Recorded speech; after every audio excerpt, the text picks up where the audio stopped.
Backstage Pass, Institute of Gaming. For more details, contact 70939659659. Okay.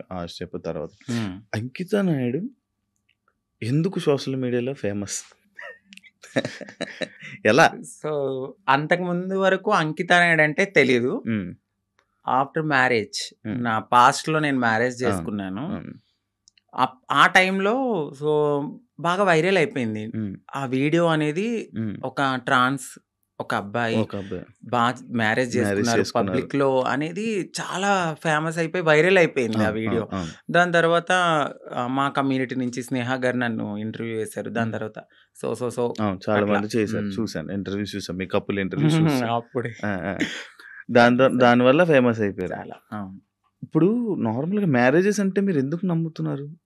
ఎందుకంటే మీ దాంట్లో ఎవరి love కూడా సరిగ్గా సక్సెస్ అయింది లేదు. అవునండి. ఎవరో ఒక అబ్బాయి రావడం, మోసపోవడం, కొట్టడం, తిట్టడం, చంపడం ఇలాంటివన్నీ జరుగుతూనే ఉంటున్నాయి. అవునండి. కానీ మీరు ఎందుకు నమ్మి మళ్ళీ మ్యారేజ్ చేసుకున్నారు? అండ్ మీ ఇంటర్వ్యూ నేను చూసినట్లయితే మీరు ఒకరి మీద ఒకరు చెప్పుకున్న ప్రేమను కానీ ఇది కానీ ఇప్పుడు రియల్ జంటలు కూడా అంత ఉండరేమో, అలా ఉండేవాళ్ళు.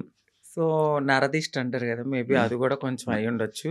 సోషల్ మీడియాలోకి వచ్చిన ఏ కప్పులు కూడా అంత త్వరగా కలిసి ఉన్నట్టు ఏమి ఉండదు. మేబీ ఒక కపుల్ అంటే నాకు తెలిసి గుట్టుగా ఉండి ఆ ప్రేమను అక్కడే చూపించుకోవచ్చేమో. బట్ నేను వైరల్ అయిన తర్వాత నా మొత్తం నా లైఫ్ మొత్తం అంటే యూట్యూబ్లోకి వచ్చేసాను. నేను యూట్యూబ్కి వచ్చి నా లైఫ్ స్టైల్ మొత్తం అందులో పెట్టాల్సి వచ్చింది. ఆ టైంలో ఏంటంటే ఏదో ఒక కంటెంట్ అనేది ఒక వీడియో రూపంలో నేను మెసేజ్ ఇవ్వడం అనేది జరిగింది. సో అదైతే కావాలని చేసింది కాదు, అంతే బాండింగ్ ఉండేది ఇద్దరి మధ్యన.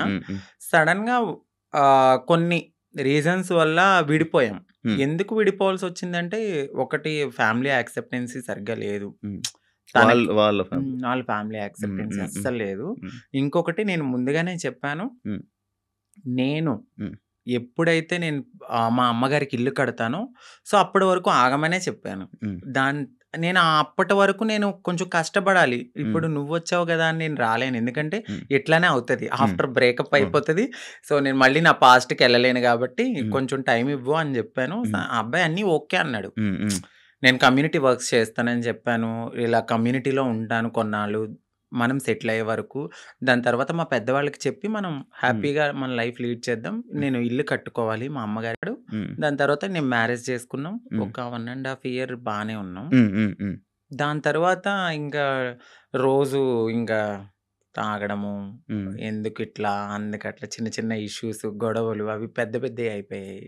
అయితే ఈ బ్రేకప్ టైంలో ఎక్కువ వీడియోస్ పెట్టడం అంకిత కావాలని చేస్తుందా? ఎందుకు అంత ఎమోషనల్ అయిపోతుంది? ఎందుకు సోషల్ మీడియాలో అంత ఏడుస్తూ వీడియోలు పెట్టాల్సిన అవసరం ఏంటి అని క్వశ్చన్ చేశారు. మీ వరకు వచ్చిందా?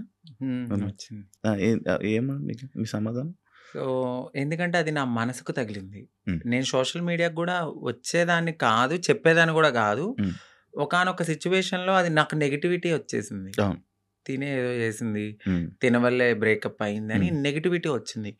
సో నేను నిజం చెప్పాలంటే నేను ఒక ఓపెన్ బుక్ ఆ విషయంలో. అయితే తనకి నేను చాలా ఓపెన్గా అన్నీ చెప్పే చేసుకున్నాను. సో చెప్పి చేసుకున్న పర్సన్ తను ఎప్పుడైతే కొన్నాళ్ళ తర్వాత లగ్జరీ లైఫ్కి అలవాటు పడ్డాడు, ఆ తర్వాత జాబ్ పోయింది. ఒక 11 months వరకు నేనే చూసుకున్నాను. బిఫోర్ కూడా నేనే రెంట్ కట్టేదాన్ని, కార్ ఈఎంఐలన్నీ నేనే, ప్రతిదీ నాదే. ఆయన జాబ్ చేసుకుని వాళ్ళ ఫ్యామిలీని చూసుకునేవాడు. సమ్ టైమ్స్ ఎప్పుడైనా రెస్టారెంట్స్ అట్లకి వెళ్ళినప్పుడు ఖర్చు పెట్టే అతను.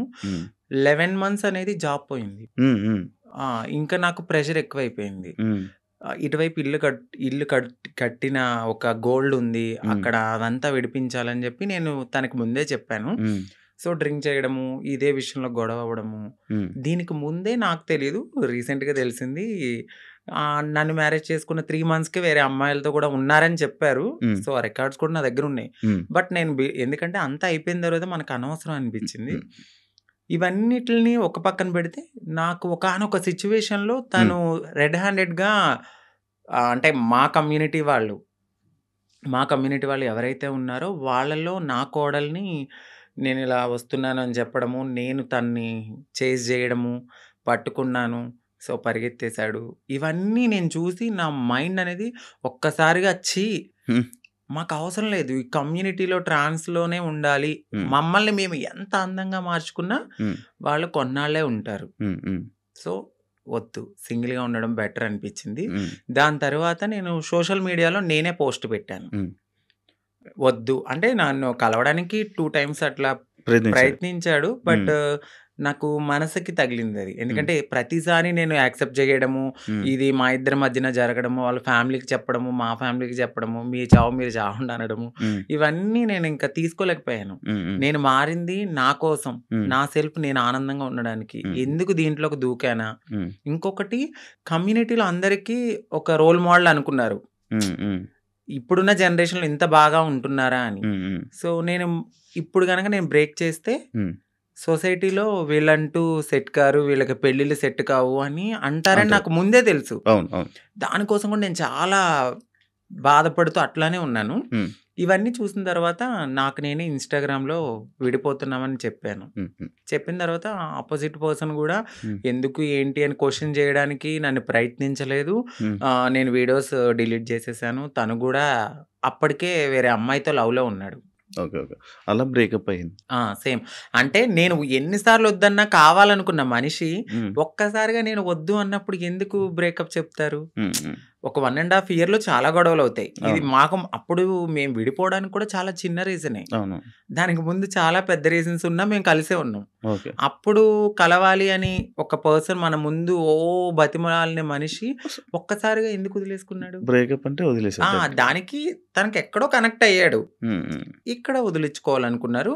తను కూడా ఏం చేశారంటే అక్కడ అమ్మాయిని కనెక్ట్ అవ్వడానికి కమ్యూనిటీలో ఎవరితోనో రిలేషన్ కి పరిగెత్తినట్టుగా నన్ను నమ్మించాడు.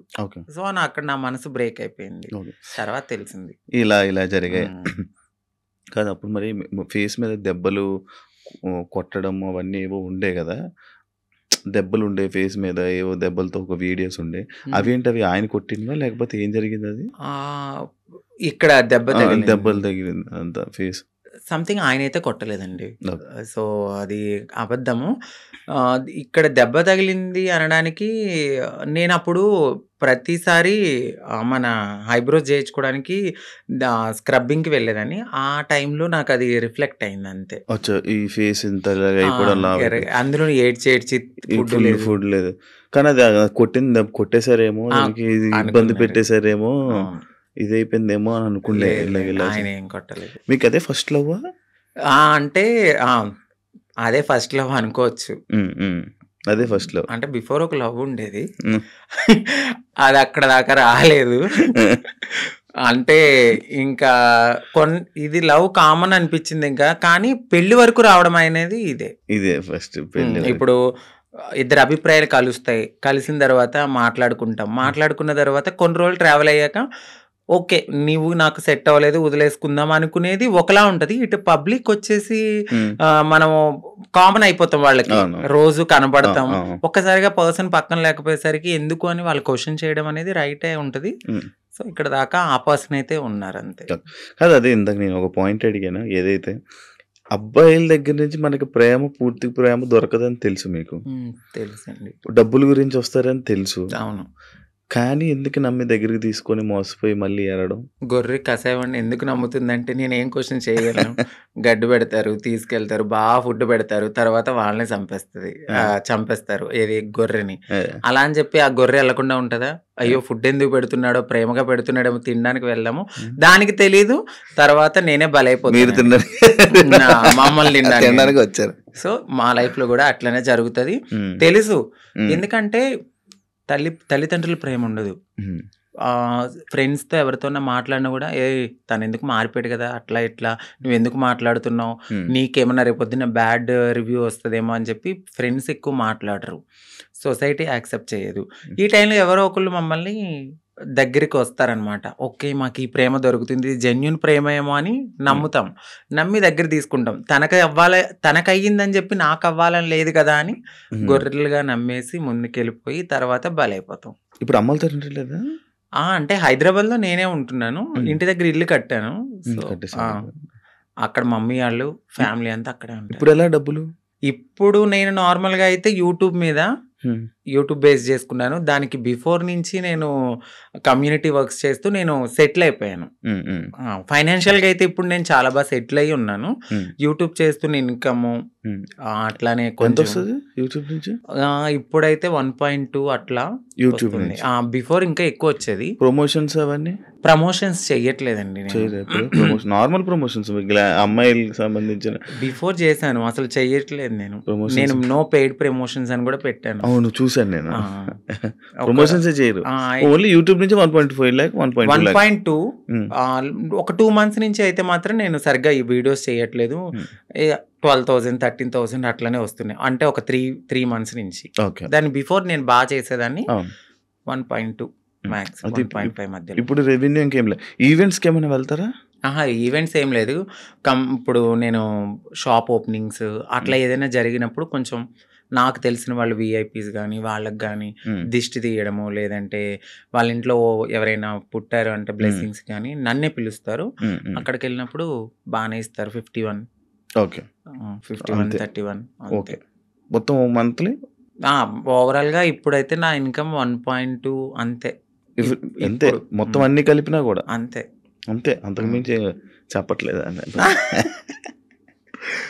లేదు సార్. అంతే అంతే.